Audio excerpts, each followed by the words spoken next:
Hi, Farmies. I'd like to talk to you about the meds that we're looking at for osteoporosis. So the two medications that we want to talk about, two classes of medications, are bisphosphonates and selective estrogen receptor modulators, otherwise known as SERMs.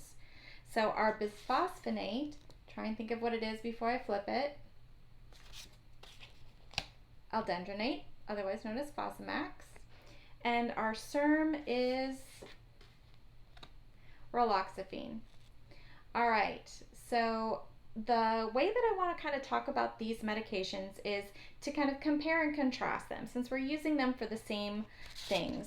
So let's look at what I've got put together here. So we have alendronate, which works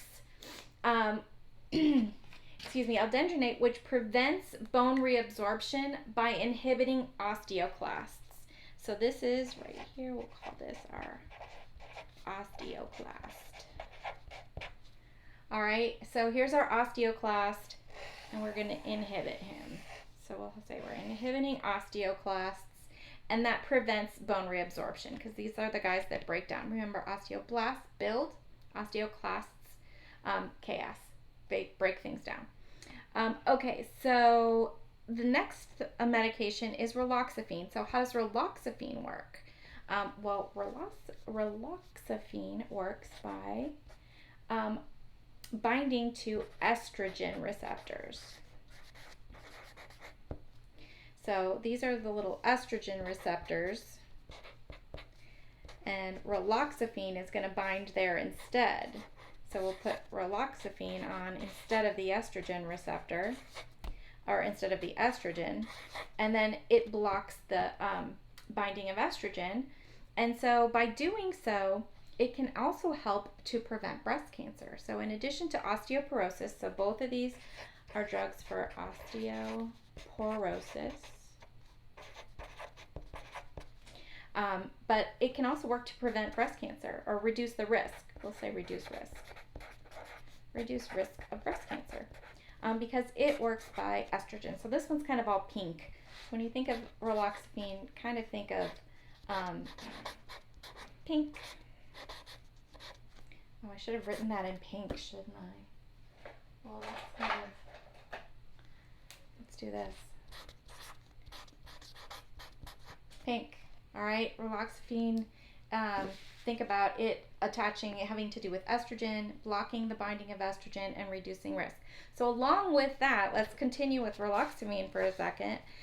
If we're using a medication that blocks estrogen receptors, we're also going to have risk of DVTs. All of the estrogen medications increase risk for embolic events.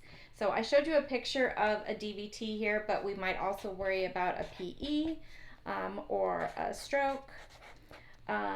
So any kind of a clot type event or a thrombolic event would be a risk with that one.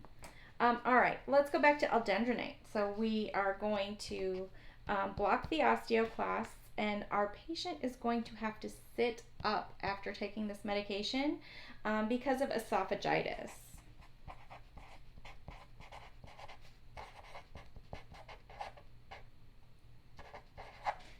So this medication, it can irritate the esophagus. So we're going to have the patient do two things. We're going to have him sit up, and we're going to have the patient drink a full glass of water. So I don't know. I don't think I've used a Hey Girl meme all semester, so it's time.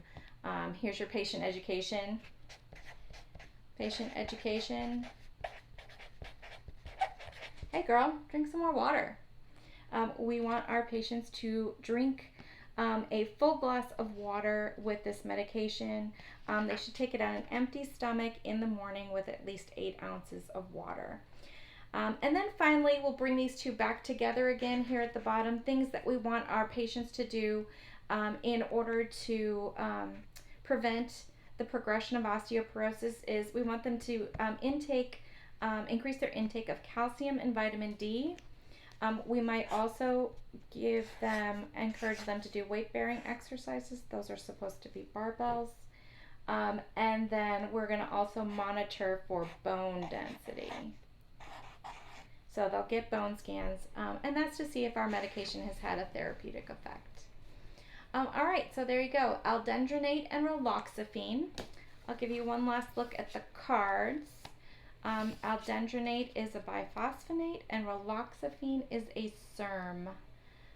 Let me write that on here. I don't know why. So selective estrogen receptor modulator, otherwise known as a SERM. Okay guys, have a great day.